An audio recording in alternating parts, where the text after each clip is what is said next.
let's think out, how do we want moves to work? You've seen already in the previous games we've written 2 different examples of how moves might work. In the first game, Turn Out the Lights, when you click once, it immediately runs the move command, and it only acts on the place that you clicked. It will just flip the light there and the neighbors. Then in the second game, Infection, a move wasn't one click. Instead, you click in one location, and then you click in another location, and then it runs the move method, and it gives it both your first click location and your second click location. So let's think about how we want our game to work.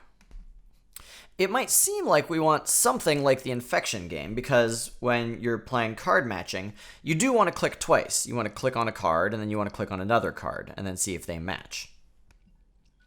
The problem is, I want it so that when I click on the first card, it will turn over that card immediately so I can see it. And then when I click the second card, it will turn that card over so I can see if they're matching. And then I'll need to click a third time in order to, and so then if they're not matching, I need it to tell me they're not matching, and then I'll click a third time and it will turn both of them back over again. So it seems like we need to keep track of 3 clicks. On the first click, we turn over a card. On the second click, we turn over a card and we check if matching. And then if they're not matching, then we have a third click where it will turn both cards back.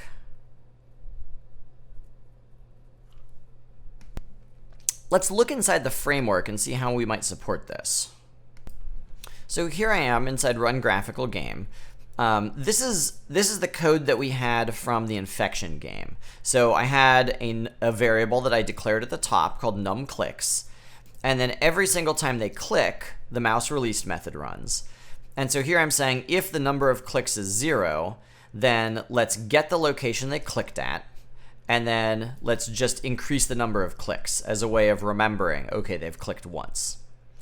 Let's pretend that they click again. So now mouse released runs, but numClicks doesn't equal 0 anymore because we already added 1 to it. So now numClicks equals 1. So what we do is we get the place that they clicked at, save it as end location. We get the starting row and the starting column and the ending row and the ending column out of the 2 locations that we've already saved, and then we run the game move. So this framework would let us very easily keep track of 3 clicks. So right now, if they haven't clicked at all, this is what they do in the first click. Here, let's comment this out for pseudocode. So what to do for the first click is here. We don't want just an else though. We could do an else if now and test if numClicks equals 1.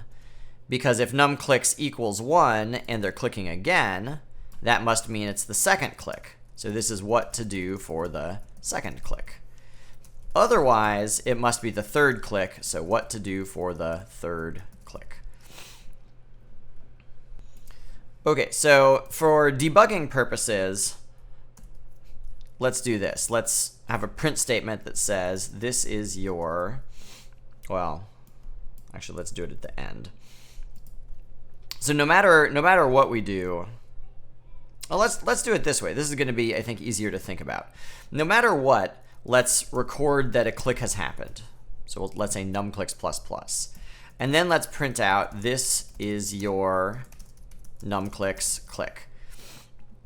And then we'll say if numClicks equals 1, then that must be it's the first time to click. And if numClicks equals 2, it's the second time to click. Otherwise, it's the third time to click.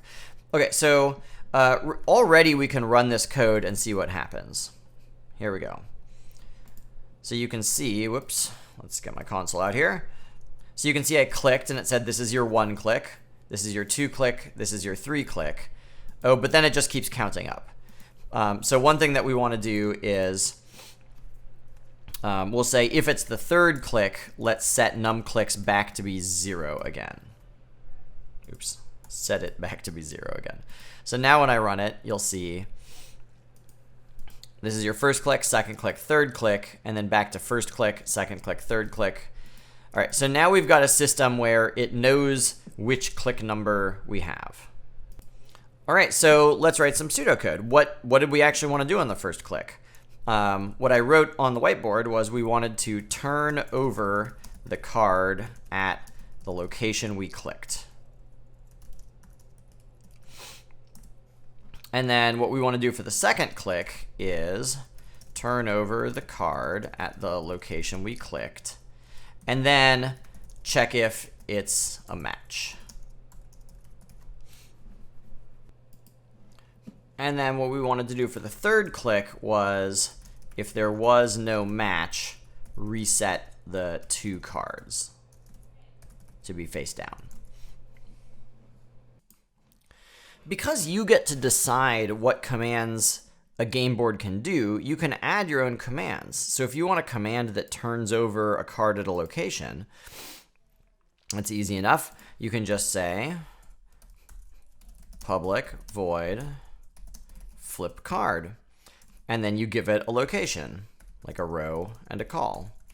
And saying row call here, these are your own names. You could call this Bob and Sally, but that would be very confusing because you would have to remember to use Bob as the row number. So that's why I'm naming it row call, but these aren't like magic built-in names. They're just your own names.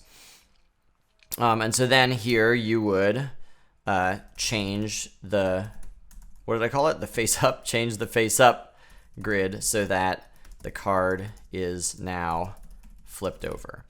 And if you didn't want it to flip it, like, like if it was face down, make it face up. If it was face up, make it face down. You could instead make two different methods. You could say flip card face up as one method, and then you could copy paste and have flip card face down as a different method. It's up to you. You could do either one, whichever one seems more flexible to you.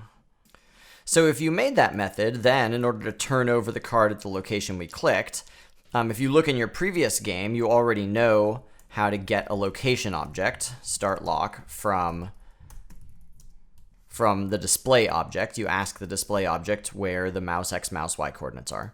And then you can run, I can't just say, what did I call it? I can't just say flip card, because see, it doesn't know what flip card is. Because remember, when you make a command, I made it inside the game board class. So that means I need a game board object to run that command for me. And if I go up to the top here, you see that my game board object is called game. So you have to actually ask the game to run that command for you. But you could say game.flipCard, and then you have to give it the row and the column that come from this location object. So that's the sort of thing you can do. And then same thing for the second click. You can have it turn over the second card to check if it's a match. How do we check if it's a match? Well, if you wanted to, again, just add your own command that does the thing that you want it to do. So what I wish I could say was if game.isMatch, and then I'll give it like my start location and my end location. Or maybe instead of a start location, end location, you could have a start row, start call, and an end row, end call. But the idea is I want a command called, and we could say equals equals true. The idea is you could have a command that tells you whether or not these two locations actually constitute a match or not. And if they are, then you can do something, and if they're not, then you can do something. So how do you make this method? Well, it should be called isMatch. It takes 4 inputs, and it should return a Boolean. So it would be something like public something isMatch, and then you'd need 4 inputs that represent the start row and start call and end row and end call. And then inside here, you would actually test to see if the two numbers in your card grid are the same, and then you'd return true or false. So in pseudocode, it could look something like this. If the card at the starting row and starting column is the same as the one at the ending row ending column, then return true, because we're answering a question. Is it true that there's a match? And so we're saying yes or no. That's the whole job of that command. Let's think about what do we actually want it to do if there's a match. or if there's not a match.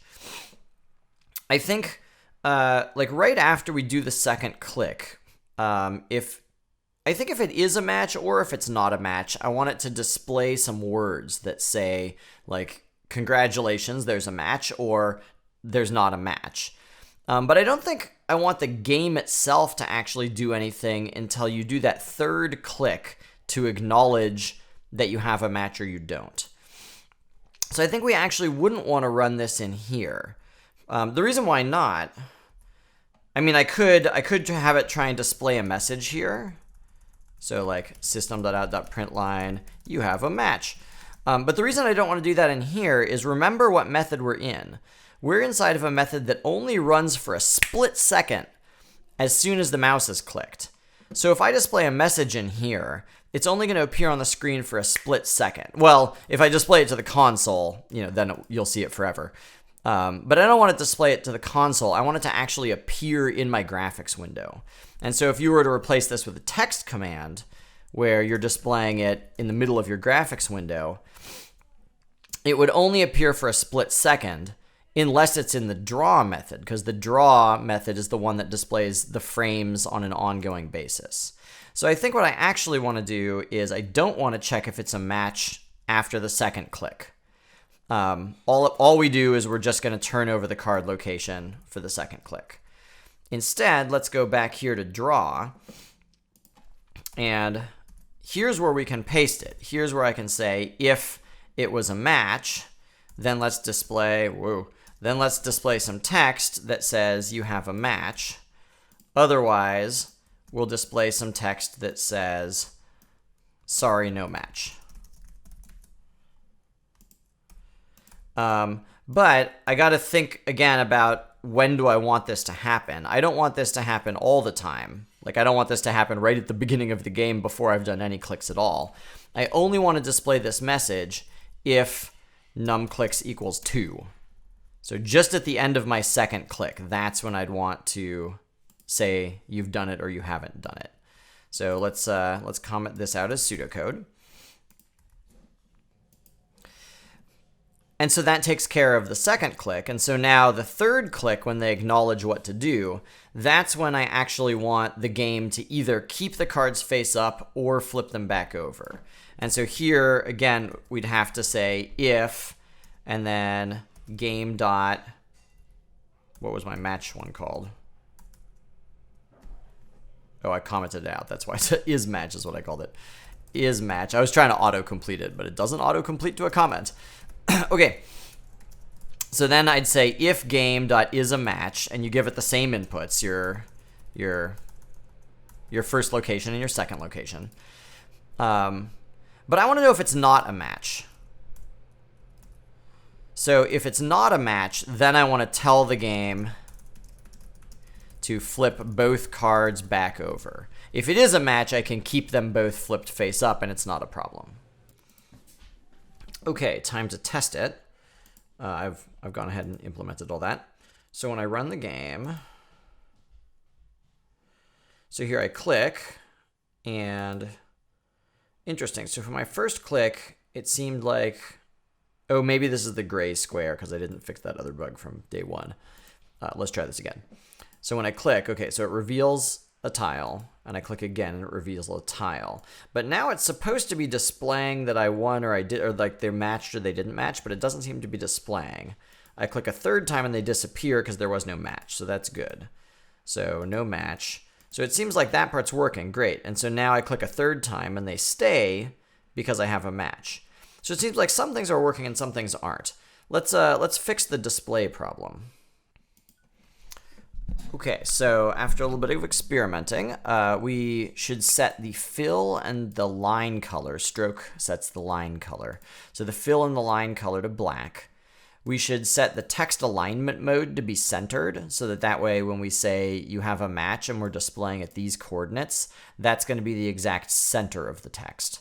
And then we want to set the text size to be a 32-point font, so set the text size larger.